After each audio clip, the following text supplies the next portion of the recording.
When we think about leadership, we usually think about external stuff, right? Speeches, decisions, actions. But what if the real work, the stuff that truly shapes everything, all starts inside a leader's own mind?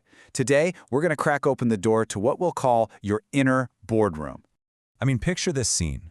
We've all seen it, right? A leader walks into a room and you can literally feel the air change. The whole energy just shifts. People either lean in or they brace themselves. They get ready to collaborate or they get ready to defend their turf. And all of this happens before a single word is even spoken.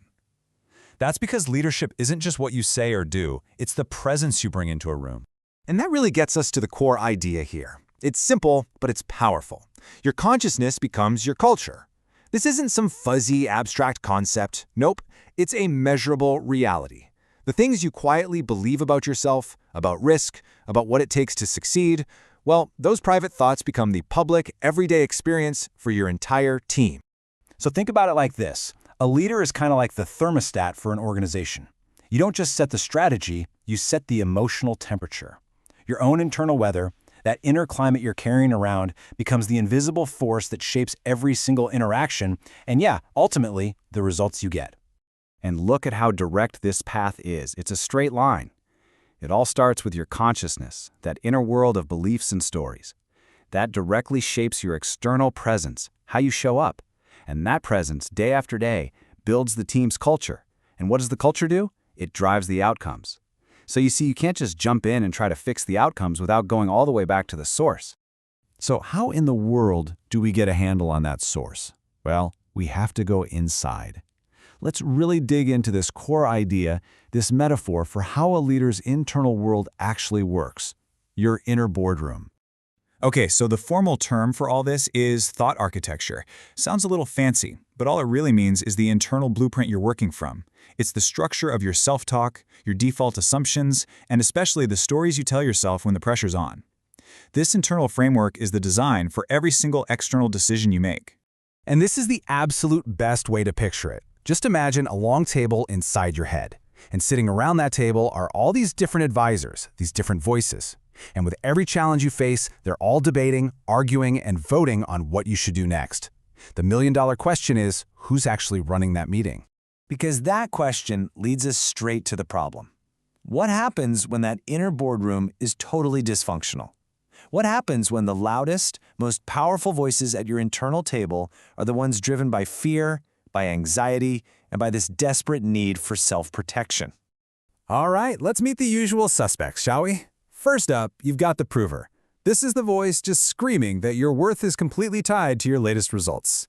Then you've got the protector, who's obsessively trying to control every little detail to avoid getting criticized.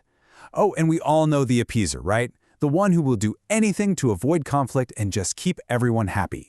And often, leading the whole chaotic meeting is the catastrophizer, who is absolutely convinced that total disaster is just one bad email away. Now, when these unhelpful voices are in charge, your thinking totally shifts. You move away from discernment and right into rumination. See, discernment is productive. It's clean. It leads to clarity and decisive action. But rumination? That's just noise. It's the sound of that fear-led boardroom spinning its wheels, and all it creates is delay, confusion, and a whole lot of self-protective moves. And here's the kicker. The consequences are not just in your head. A fear-based inner boardroom always creates a dysfunctional outer culture. It shows up as micromanagement and obsessive control, or as inconsistency and total chaos, or eventually as team burnout and complete collapse. Your internal state inevitably becomes the external reality. So, how do you take back control? How do you become the architect of your thoughts instead of just a passenger? Well, it starts by asking the right questions. Think of these as powerful tools to audit your inner boardroom and figure out who's really in charge. Okay, the first question hits our instinct for control right between the eyes. The next time you feel that urge to tighten your grip on a situation, just pause and ask yourself this. Is what I'm about to do really about providing genuine clarity for my team? Or am I just trying to make my own anxiety go away by dominating the situation? The difference there is absolutely everything. Next up, we have to audit our relationship with risk. And this one is sneaky, because that protector voice is so good at making personal fears sound like smart business strategy. So you have to ask, Are my calculations about what's safe truly protecting the health of the organization, or are they really about protecting my own reputation from the possibility of failure? And finally, a question about success. Man, this one is a gut check because it connects your own internal ambition directly to your team's well-being. What's the unspoken cost of your definition of success? What are you silently demanding from your people's energy, their creativity, their humanity, just to make you feel like you're winning? Look, asking these questions on a regular basis, that's the work. That's how you actually start to remodel your inner world. It's the practical, hands-on job of shifting your thought architecture from a foundation of noise and fear to one that's built on stability and clarity. And this image just says it all, doesn't it? It perfectly illustrates the choice every leader faces. On the left, you've got that misaligned inner structure. It's cracked, it's unstable, and of course, it leads to chaos on the outside. But on the right, that's the goal. A structure that's aligned, strong, and coherent. It's the foundation for stable, clean leadership where people can actually do their best work.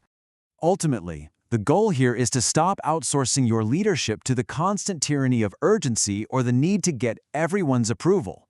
Real, aligned leadership means your decisions are made from a place of grounded presence, not just reactive pressure. That's the huge shift from being a passenger in your own leadership to truly being the architect. So, I'll leave you with one final question to carry with you. The next time you walk into a big meeting or face a high-stakes moment, just take a second and ask yourself, inside my own head, right now, which voice is chairing this meeting?